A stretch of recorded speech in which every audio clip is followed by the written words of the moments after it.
All right, let's look at another example using an equilibrium table. In this case, we're going to be calculating the Kc. So to calculate the Kc, we need to determine the molar composition at equilibrium. So let's look at this problem. It says carbon dioxide decomposes at elevated temperatures to carbon monoxide and oxygen.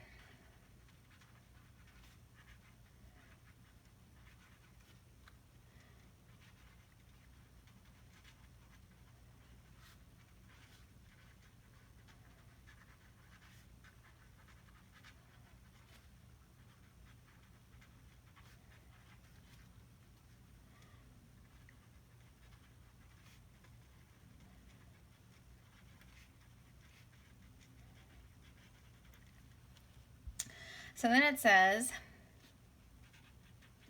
at 3000 Kelvin, 2.00 moles of carbon dioxide is placed into a 1.00 liter container and allowed to come to equilibrium.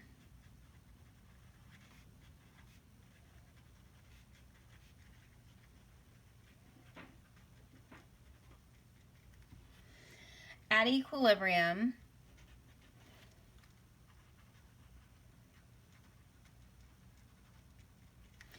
.90 moles of carbon dioxide remains.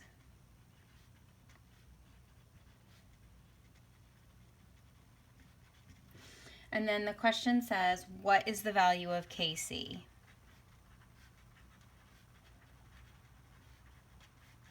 It actually says, what is the value of Kc at this temperature? Because the Kc is going to change at different temperatures. All of this information is based on the temperature of 3000 Kelvin. We are not going to use that 3000 Kelvin in the calculation at all, but you should just be aware that if this reaction was happening at a different temperature, that would shift the position of equilibrium and the Kc would be different. So it is important that you understand that Kcs are specific to the temperature that the reaction is happening at, even though that doesn't really come into play in this example. Okay, so the first thing that we want to do is we want to write the chemical equation. So it says carbon dioxide decomposes, which just means breaks apart, to, which means it produces carbon monoxide and oxygen. So let's write the chemical reaction. So it's carbon dioxide, which is a gas. We know this is an equilibrium reaction. It breaks apart into carbon monoxide and oxygen. Again, remember the diatomic molecules. Oxygen is diatomic. So before we move on, we want to make sure this equation is balanced, and it is not. I have 1 carbon on both sides. I have 2 oxygen on this side. I have 3 oxygen on this side. So this is not balanced. So if I put a 2 here, then I would have 2 carbons, 4 oxygens, and if I put a 2 here, I would have 2 carbons and 4 oxygens. So that'll balance it. 2 here, 2 here. So it's very important that your chemical reactions are balanced because these coefficients are going to come into play in 2 places. Not only are the coefficients the exponents in the equilibrium expression, it also is the factor by which that initial concentration changes to the equilibrium concentration. So we'll look at that.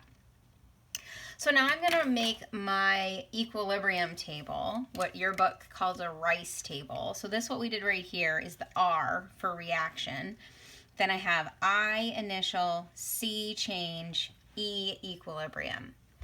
I'm just going to make this an actual table just so we can see things a little bit clearer.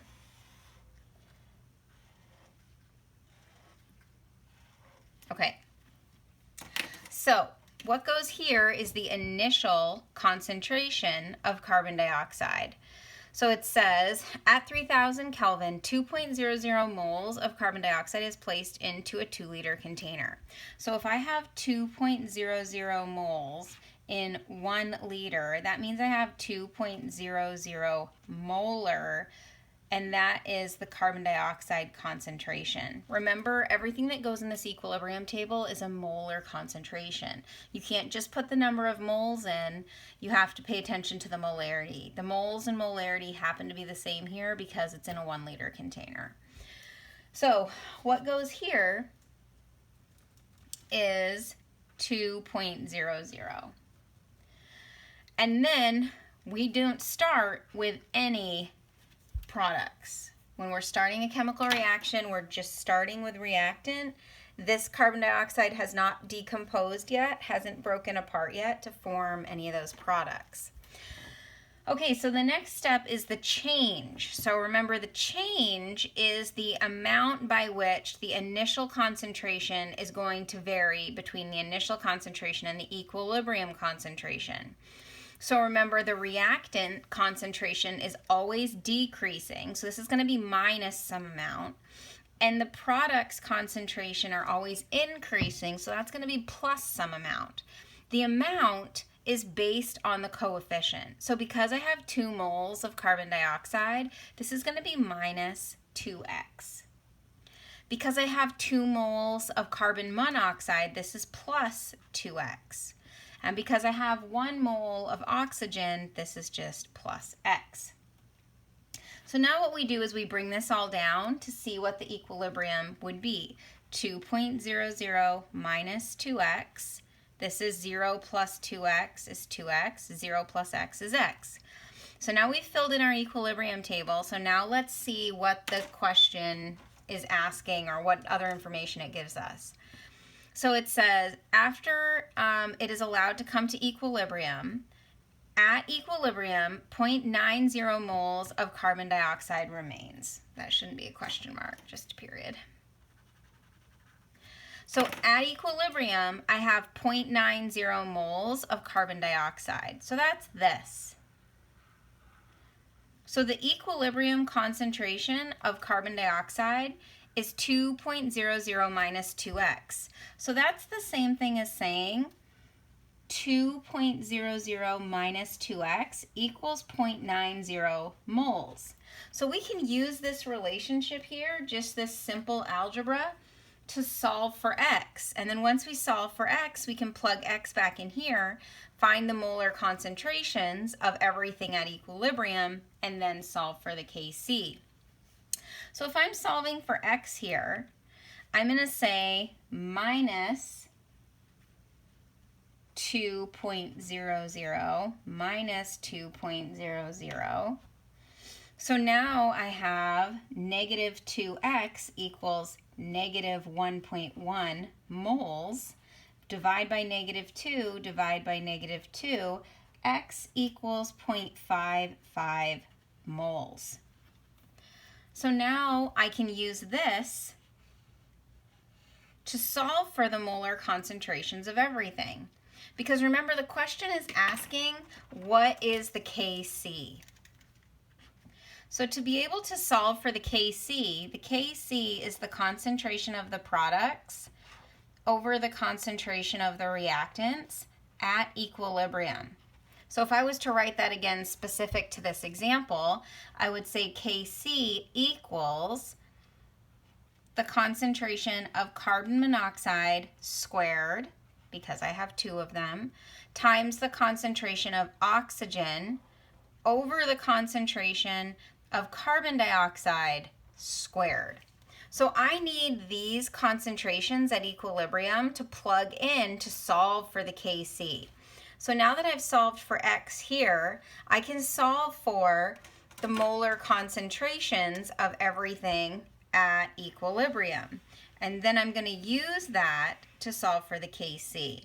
So I'm just going to write the concentration of carbon dioxide at equilibrium, the concentration of carbon monoxide at equilibrium, and then the concentration of oxygen at equilibrium. Well, we just said that the concentration of carbon dioxide at equilibrium is given to me in the problem is 0.90 moles, and I know that it is a 1 liter container, so it's 0.90 molar. So now the concentration of carbon monoxide is 2x, and x is 0.55. So 2x is 2 times 0.55, which is the same as 1.10. Again, it's moles in 1 liter. So the equilibrium concentration of carbon monoxide is 1.1 mole, 1.10 molar. And then the concentration of oxygen is just x. So it's going to be 0.55 molar. So now I'm going to plug these concentrations in to the Kc to solve. So it's important that you recognize that the stoichiometry is so important, because if this equation had not been balanced, not only would we have missed the change here, we also would have missed the exponents in the equilibrium expression. This is probably the most common mistake. Students don't balance the equation, or if they do, they forget to use the stoichiometry in the change, or they forget to apply whatever the coefficient is as an exponent. So don't do that. So I'm going to write this here. Kc equals the concentration of carbon monoxide, 1.10 molar squared, times the concentration of oxygen, 0.55 molar. You don't have to show the molarity if you're showing the brackets.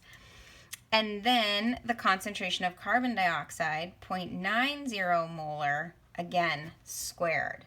So when I solve for this, that is going to give me the Kc. So let's see what that is.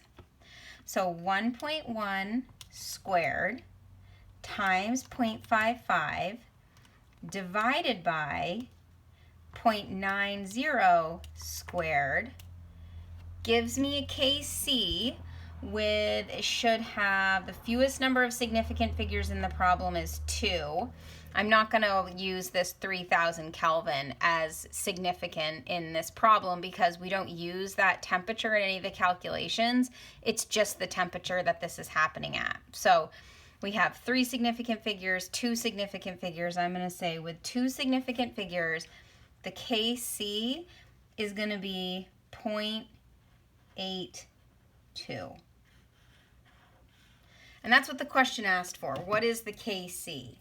But to solve for the Kc, you have to solve for the equilibrium concentrations in that row, because that's the information that you need to get to here.